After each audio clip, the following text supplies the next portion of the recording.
ગાંધીનગરમાં બાર કાઉન્સિલના પ્રતિનિધિઓ સીએમને મળ્યા. વિવિધ મુદ્દાઓને લઈને સીએમને રજૂઆત કરી. વકીલો અને પોલીસ મુદ્દે, ઘર્ષણના મુદ્દે પણ રજૂઆત.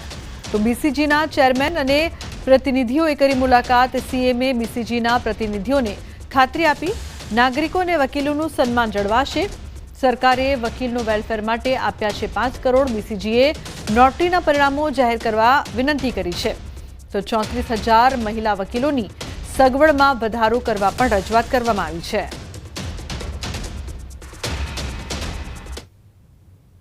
પોલીસ અને ગુજરાતના વકીલો વચ્ચે નાના મોટા સંઘર્ષના બનાવો બનતા રહે છે અને પોલીસ દ્વારા કેટલીક ઘટનાઓની અંદર ગુજરાતના વકીલોનું અપમાન થતું હોય છે.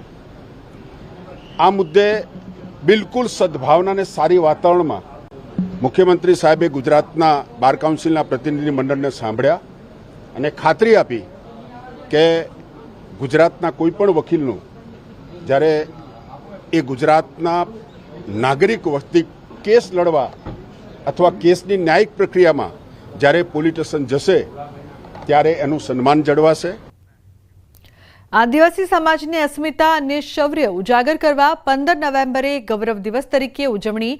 શિક્ષણ મંત્રી કુબેર ડિંડોરનું નિવેદન. 2025ના બિરસા મુંડા જન્મજયંતિના 150 વર્ષ પૂર્ણ થઈ રહ્યા છે. ધરતી આંબા જન ભાગીદારી અભિયાનમાં પણ 5 લાખથી વધુ આદિવાસી જોડાયા છે. તેમજ 22થી વધુ સરકારી યોજનાઓનો આદિવાસીઓને ઘર આંગણે લાભ અપાયો છે. 13,962 ખેડૂતોને ખેડૂતલક્ષી યોજનાઓનો લાભ અપાયો છે. તો 15 દિવસ ચાલેલા અભિયાનમાં 1.5 લાખથી વધુ આદિજાતિ લાભાર્થીઓને લાભ અપાયા છે. 20,941 નાગરિકોના સિકલ સેલ ટેસ્ટ કરવામાં આવ્યા છે. 22,287ને આયુષ્યમાન ભારત કાર્ડ અપાયા છે. પીએમ કિસાન સન્માન નિધિ યોજના હેઠળ 13,962 ખેડૂતોને આ કાર્યક્રમ અંતર્ગત અમે લાભ આપ્યો છે. 11,313 નાગરિકોને રેશન કાર્ડનું વિતરણ કરવામાં આવ્યું છે. બનાસકાંઠાના ધાનેરાની ભાતીપ ગ્રામ પંચાયત ખખડધજ બનતા કર્મચારીઓ સહિત ગ્રામજનો મુશ્કેલીમાં મુકાયા છે. અરજદારો અને ગ્રામજનો ભયના ઓથાર હેઠળ ગ્રામ પંચાયત જઈ રહ્યા છે. તો કર્મચારીઓ પણ ભયમાં કામ કરી રહ્યા હોય તેવું લાગી રહ્યું છે. વરસાદને પગલે છત પરથી પાણી ટપકે છે. તે દિવાલો પરથી પોપડા પડી રહ્યા છે. સરપંચનું કહેવું છે કે 2 વખત રિપેર કર્યા છતાં હજુ પણ ગ્રામ પંચાયતમાં પાણી ટપકી રહ્યું છે. અમારે આ પંચાયત જર્જરી થઈ. ઉપરથી 1 કલાક વરસાદ વરે તો 5 કલાક અંદર વરે. પ્લાસ્ટિક ઉડીને કોમ ન કરે તો એ છોકરા આવે, બૈરા આવે, એ બધો આધાર કાર્ડે, પાન કાર્ડે, આપણે દાખલા આવકના દાખલા એ કેવાયસી એ કરવા માટે આવે તો અમને ડર લાગે. અમારે 2015માં, 2017માં, 2023માં પાણી આવ્યું, બહુ પાણી આવ્યું. પાણી એટલે લગભગ 4-5 ફૂટ પાણી ઊંચું ચાલે અને પછી અમારી પંચાયત ડેમેજ થઈ ગઈ છે. અને વરસાદનું જો પાણી ભેગું થાય દીવા ઉપર, ધાબા ઉપર, એટલે ધાબુ સુવાનું ચાલુ થાય. એટલે અમને સરકાર બીજી પંચાયત, અમારી જર્જરિત પંચાયત થઈ ગઈ એટલે બીજી પંચાયત અમને બનાવી આપે તો અમને બહુ રસ છે. આ પંચાયત જો 12 મહિના રિપેરિંગ કરશો તો ચાલશે. બીજું વધારે રિપેરિંગ પણ ચાલે છે એવું નથી.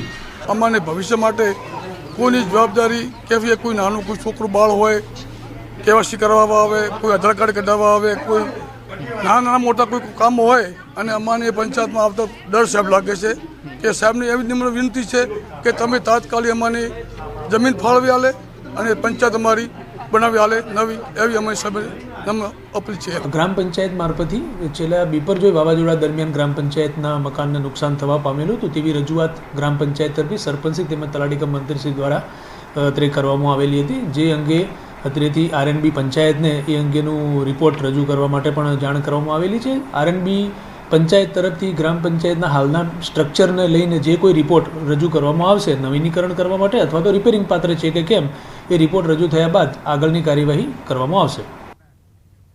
ઘણી વખત લોકો પોતાના જીવ જોખમમાં મૂકીને દરિયામાં નહાવા જતા હોય છે અને તેના કારણે ડૂબી જવાથી મોત પણ થઈ જતા હોય છે. જો કે ડૂબતા લોકોને બચાવવા માટે દરિયા કિનારે લાઈફગાર્ડ ટીમ તૈનાત હોય છે.